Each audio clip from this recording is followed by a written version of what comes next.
Okay लिख दीजिए, class को शुरू किया जाए।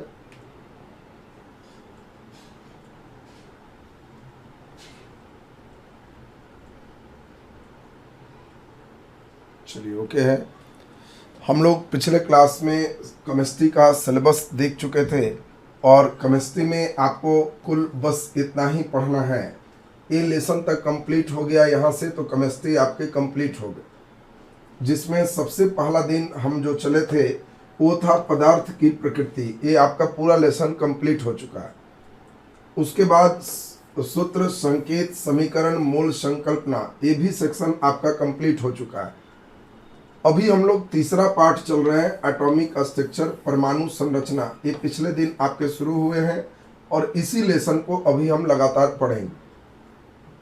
जब आपके परमाणु संरचना कंप्लीट होंगे तो रेडियो सक्रियता, फिर रासायनिक बंधन, ऑक्सीकरण अपकरण, अम्ल क्षार लवण, तब सबसे इंपॉर्टेंट आपका होगा पीरियोडिक टेबल।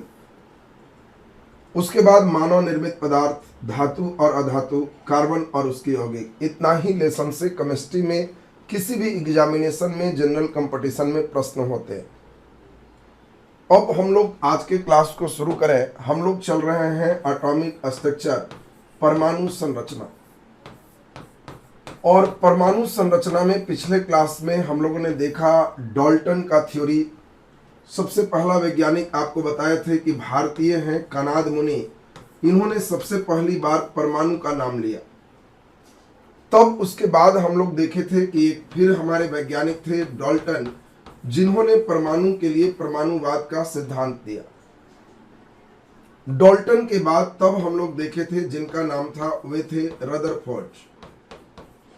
और रदरफोर्ड को पहली बार नोबेल प्राइज मिला परमाणु के स्ट्रक्चर को अच्छे ढंग से समझाने के लिए। रदरफोर्ड के बाद तब हम लोग देखे थे अगले व्यक्ति हैं जिनका नाम है नील्स बोर। और नील्स बोर ने 1913 ईस्वी में और भी बेहतर ढंग से परमाणु की संरचना को समझाया। और नील्स बोर के स्ट्रक्चर में हम लोग देखे कि इसने कहा कि नाभिक के चारों ओर इलेक्ट्रॉन निश्चित त्रिज्या और स्थिर कक्षा में चक्कर लगाते हैं। दूसरा नंबर नील्स बोर का थ्योरी हम लोग देखे कि इलेक्ट्रॉन सभी जगह चक्कर नहीं लगाते, उन्हीं जगह चक्कर लगाते जहां एंगुलर मोमेंटम, कोणीय संवेग का मान, एंगुलर मोमेंटम का मान h/2 पाई का n गुणज होता है। जहां कोणीय संवेग का मान h/2 पाई का n गुणज होता है, इलेक्ट्रॉन केवल उन्हीं कक्षाओं में चक्कर लगाते हैं। और इसके लिए कोणीय संवेग का फॉर्मूला हम लोग देखे थे mvr, और इसी को कहे थे nh/2 पाई। और फिर हम लोग देखे थे कि n का मान 1 2 3 4 डॉट डॉट डॉट है, जिसे हम लोग क्वांटम संख्या के नाम से जानते हैं। यही n हमारा क्वांटम नंबर था, क्वांटम संख्या था। और ये चीज पिछले क्लास में हम लोग सुन चुके थे। फिर देखे थे कि इलेक्ट्रॉन को जब ऊर्जा देते हैं तो यह नीचे वाले कक्षा को निम्न ऊर्जा कक्षा कहते और ऊपर वाले को उच्च ऊर्जा कक्षा कहते। और जब इलेक्ट्रॉन को ऊर्जा देते तो यह निम्न ऊर्जा कक्षा से उच्च ऊर्जा कक्षा में जंप कर जाता है।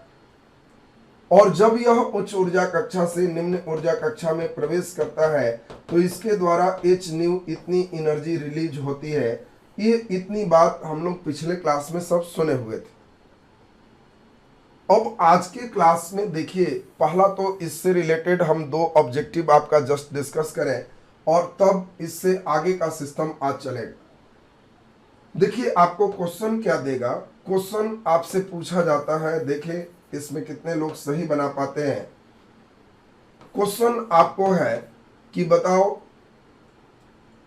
इसमें नील्स बोर के सिद्धांत से न्यूनतम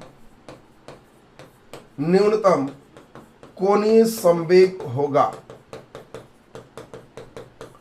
न्यूनतम कोणीय संवेग होगा।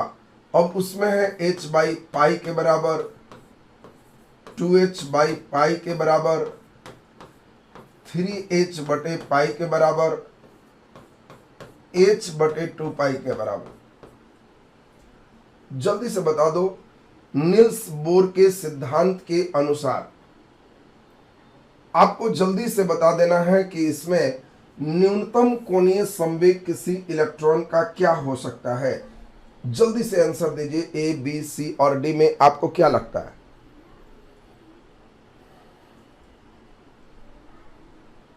चलिए वेरी गुड, कई बच्चे डी हैं, कई बच्चे ए हैं, मैक्सिमम बच्चे दो आंसर, जिससे हमको मालूम चले कि कितना बढ़िया बना रहे हो। चलिए ज्यादातर बच्चे ए दगा रहे हैं। देखो, न्यूनतम कोणीय संवेग के लिए कोणीय संवेग का मान ही होता है NH/2π, जहां n का मान 1 2 3 4 डॉट डॉट डॉट है। जैसे ही कह रहा है न्यूनतम, तो न्यूनतम n का मान 1 हो सकता है, 1 से कम नहीं हो सकता।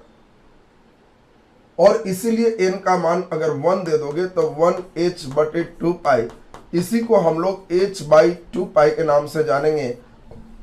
और बिल्कुल सही आंसर यहां पर जिन बच्चों ने डी बनाया, बिल्कुल सही जवाब।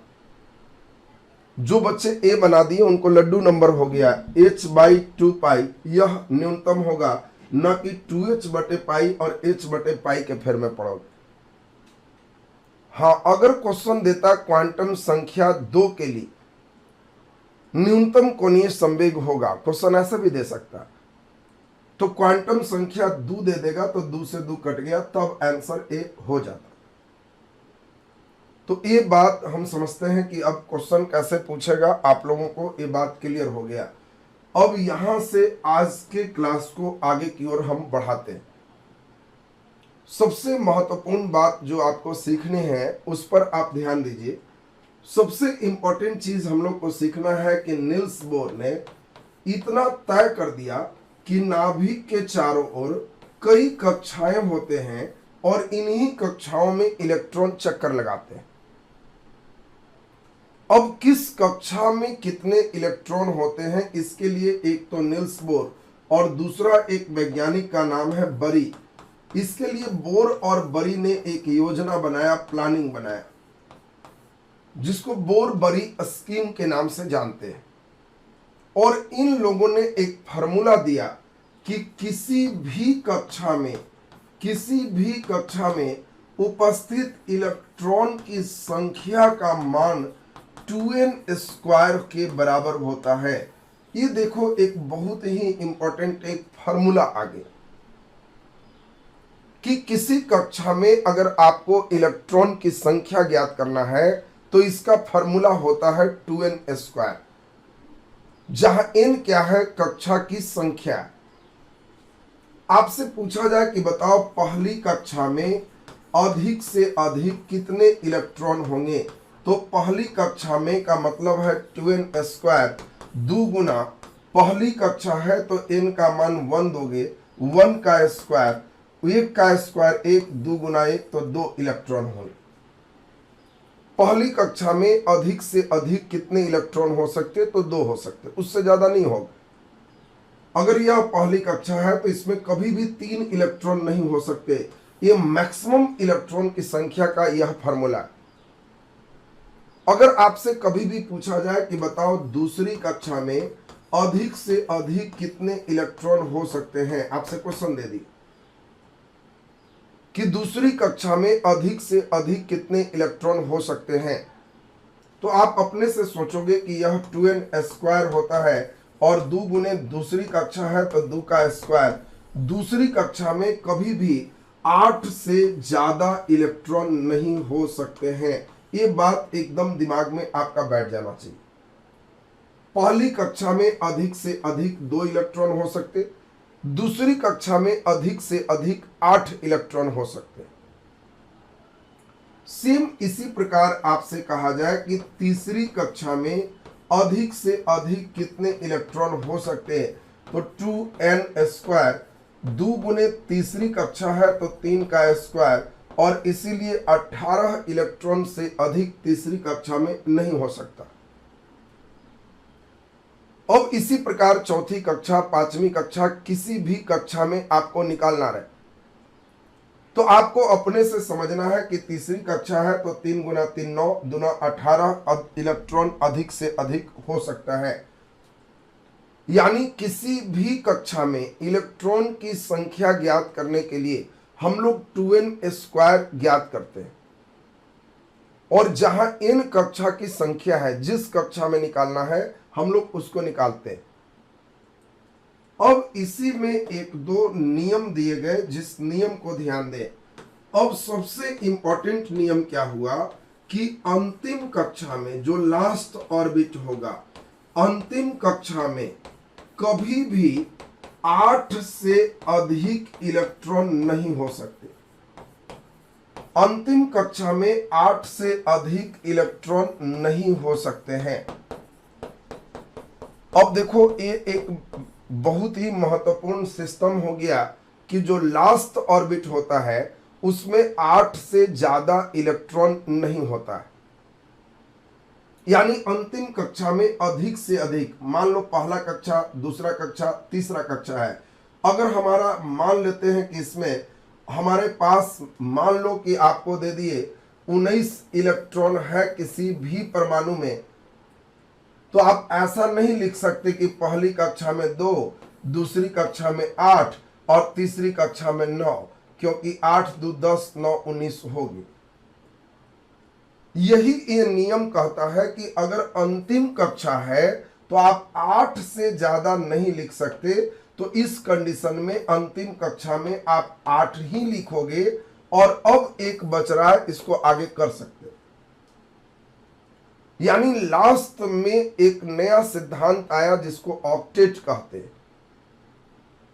और इसी को कहा गया कि कोई भी परमाणु इसी अष्टक को पूरा करने के लिए, अंतिम कक्षा में 8 इलेक्ट्रॉन को पूरा करने के लिए किसी रासायनिक प्रतिक्रिया में भाग लेता है।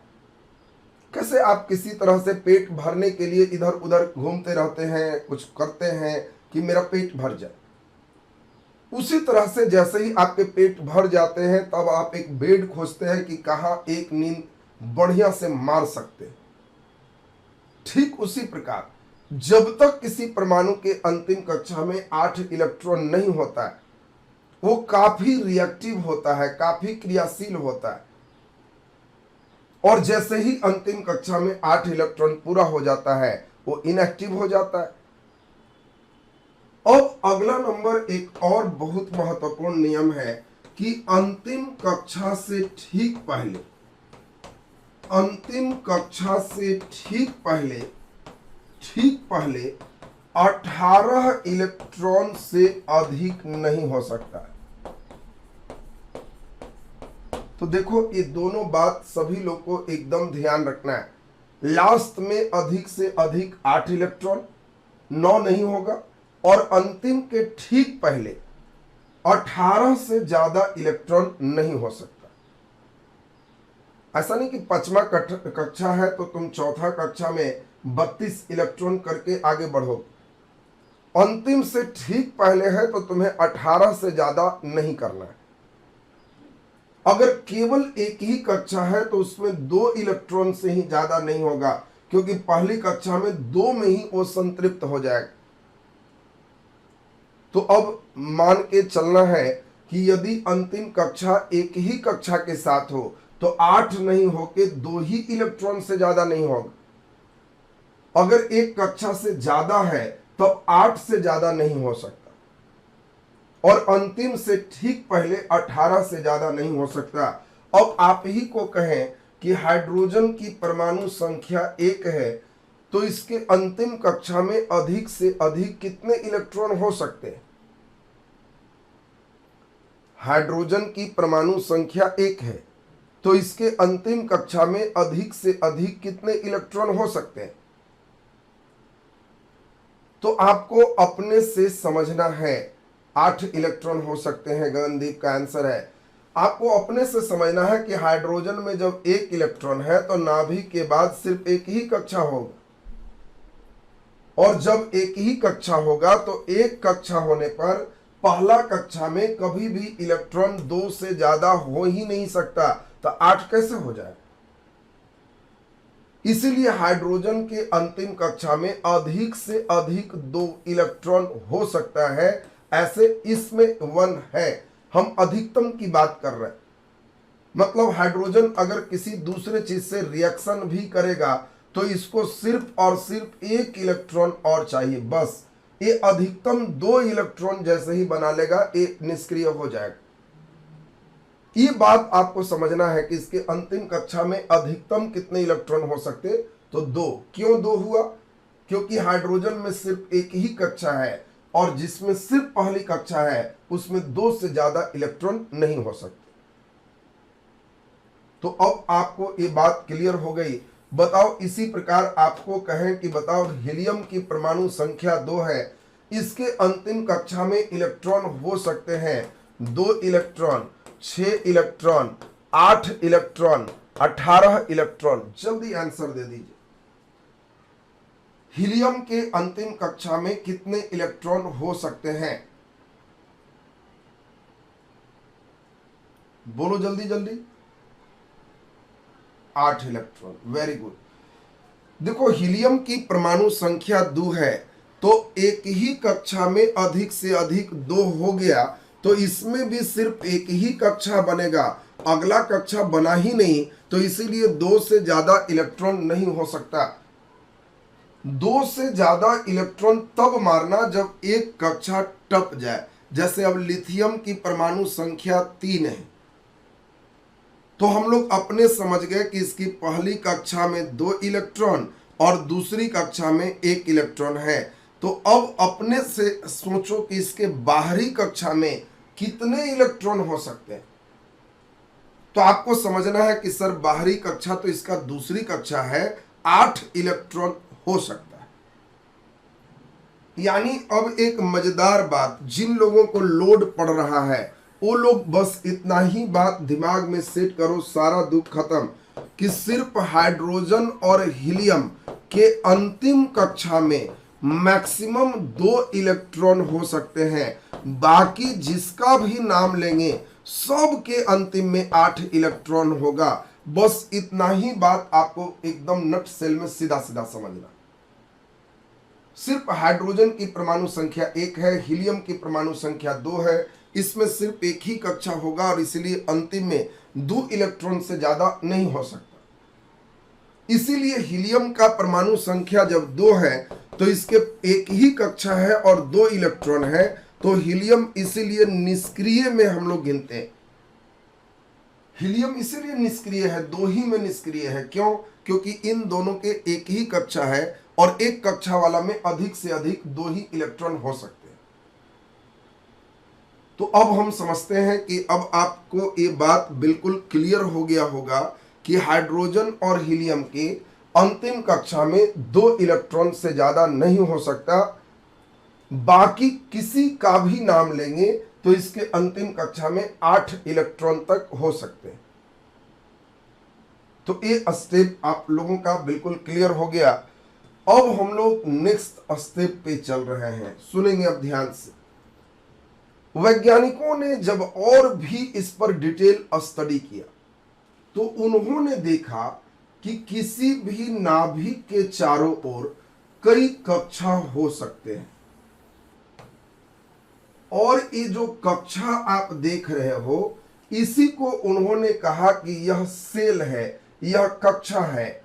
ये जो आप देख रहे हो एक कक्षा है, इसी को उन्होंने सेल नाम से जाना और कहा कि जो पहली कक्षा है उसको आप के से लिखो, अगली कक्षा है एल से लिखो, उसके बाद कक्षा है एम से लिखो, उसके बाद कक्षा है एन से लिखो, फिर लगता है तो आगे इसी तरह अल्फाबेट से बढ़ते चलो, तो K L M N O P ऐसे बढ़ सकते हैं।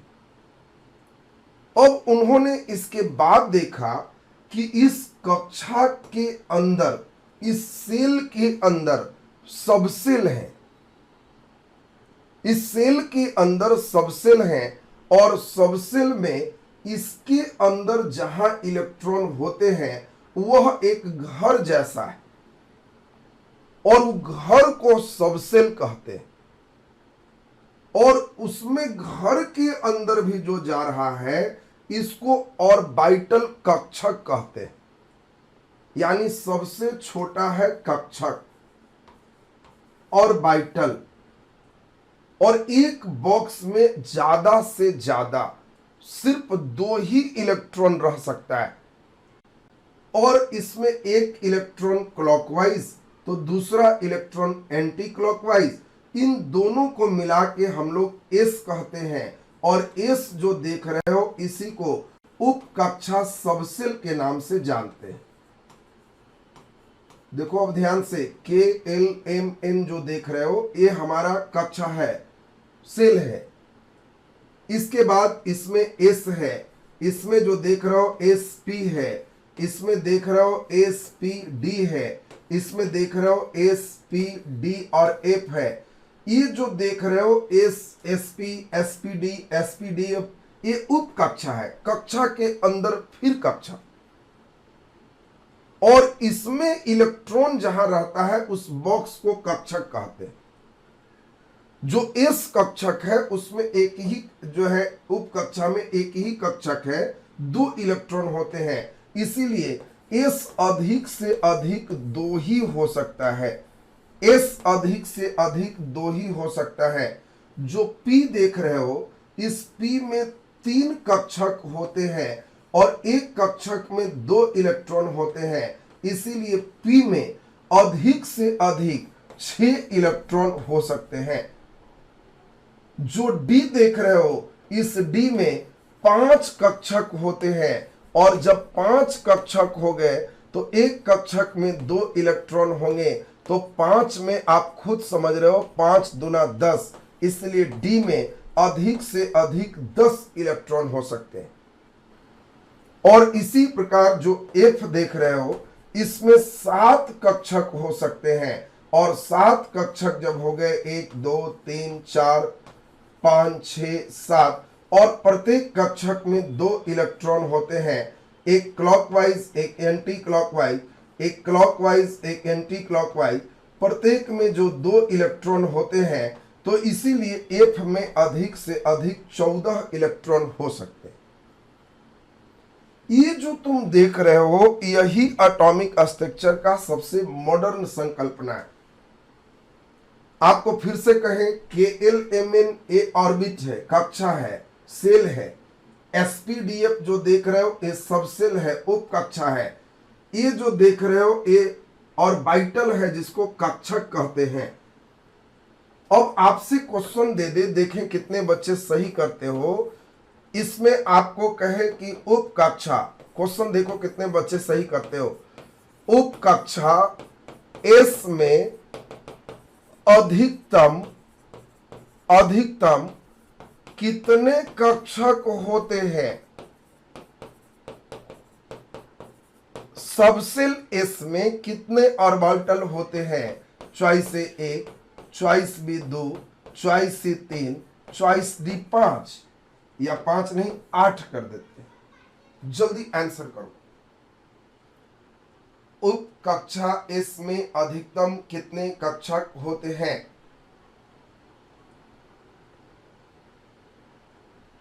Very good. देखिए बहुत ही सुंदर, एकदम सही बनाते जा रहे हो। कई बच्चा 2 बना रहा। देखो यही चीज तुमको एकदम ब्रेक लगा के समझना है। अगर तुमको दे देगा कि एस में अधिकतम कितने इलेक्ट्रॉन होते हैं, तो आंसर 2 होगा। कितने कक्षक होते हैं, कक्षक रूम को कहते हैं, तो एस में 1 कक्षक होते हैं और इसीलिए इसमें इलेक्ट्रॉन एक रूम में 2 रह सकते। कक्षक होगा तो 1, इलेक्ट्रॉन होगा तो 2। यानी सीधा सीधा अब हम आपको कर दें तो कभी गड़बड़ नहीं होगा। इस सारणी को आप देख लीजिए। अगर हम यहां कहते हैं उप कक्षा, इसमें आपको ध्यान रखना है कि उप कक्षा में एस आता है, पी आता है, डी आता है और एफ आता है। इस उप कक्षा में आपको हमने बताया कि जो कक्षक है, कक्षक मतलब रूम, तो इसमें एस में केवल एक ही कक्षक होते हैं, 1 कक्षक होते हैं। पी जब चलोगे तो पी में 3 कक्षक होते हैं। जब डी चलोगे तो डी में 5 कक्षक होते हैं और जब एफ चलोगे तो इसमें 7 कक्षक होते हैं। और यही चीज आपको मेन समझाए, यानी इसमें कक्षक 1, इसमें कक्षक 3, इसमें कक्षक 5 और इसमें कक्षक 7। कभी भी आपको आता है कि इस उप कक्षा में कक्षक की संख्या कितनी है, तो आप इसी से करना। और अगर कक्षक की बात करें तो एक कक्षक में, एक घर में अधिक से अधिक जो इलेक्ट्रॉन हो सकते हैं, वो एक घर में ज्यादा से ज्यादा 2 इलेक्ट्रॉन हो सकते हैं। इसीलिए एस में अधिक से अधिक 2 इलेक्ट्रॉन होते हैं। एस कभी भी 2 से ज्यादा नहीं हो सकता। पी कभी भी 3 घर है, इसलिए 6 से ज्यादा नहीं हो सकता। डी कभी भी 10 से ज्यादा नहीं हो सकता। और एफ कभी भी 14 से ज्यादा नहीं हो सकता। तो अब हम समझते हैं कि आप सभी लोग इसमें एस पी डी एफ में कितने इलेक्ट्रॉन होंगे, ये बात भी सबका क्लियर हो गया। और इसी में हमने जो शुरुआत में देखा वह था सेल, और सेल का मतलब हमने बताया कि यह कक्षा है। और सेल में हम लोग जो देखे, पहला सेल जो देखे वह सेल आपका हो गया के में केवल एक ही होता है एस। एल होगा तो इसमें एस और पी होगा। अगर एम होगा तो इसमें एस पी और डी होगा। एन होगा तो इसमें एस पी डी और एफ होगा। अब उम्मीद है कि इस सारणी को जो बच्चे एकदम क्लियर कर लिए हैं, सेल, सबसेल, ऑर्बिटल और इसमें नंबर ऑफ इलेक्ट्रॉन, पूरा बेस उनका सही हो गया। अब इसी पर इलेक्ट्रॉनिक कॉन्फ़िगरेशन निकालने के लिए हम लोगों को सीखना है। तो अगला क्लास हम महत्वपूर्ण रखेंगे, क्योंकि इलेक्ट्रॉनिक कॉन्फ़िगरेशन एक फेज सीखने में ज्यादा बढ़िया हो। छोटे छोटे खंडों में ही सिर्फ पचाते चलिए और तब उसके बाद एकदम सिस्टमैटिक होते चला जाएगा। यह लेसन मात्र एक केमिस्ट्री का लेसन है जिस पर पूरा केमिस्ट्री टिका हुआ है। क्योंकि जिन बच्चों के अंदर इच्छा है कि सर हमारा पीरियोडिक टेबल एकदम बढ़िया कर दीजिए, तो आपको ध्यान रखना है कि पीरियोडिक टेबल भी ठीक करने के लिए सब इसी का काम पड़ेगा, बिना इसके नहीं ठीक हो। अब ओ भी रहेगा तो एसपीडीएफ के अलावे कुछ नहीं चलेगा। अब जितने होंगे सब में एसपीडीएफ यही चलेगा। और हो सकता है केवल एस चले, केवल पी चले, हो सकता है डी ही केवल अकेले चले, ये भी हो सकता है। क्यों? क्योंकि आपको पहले से बताया हुआ है कि जो लास्ट ऑर्बिट होते हैं उसमें कभी भी 8 से ज्यादा इलेक्ट्रॉन नहीं हो सकता। तो 8 ही करना है ना अंतिम में।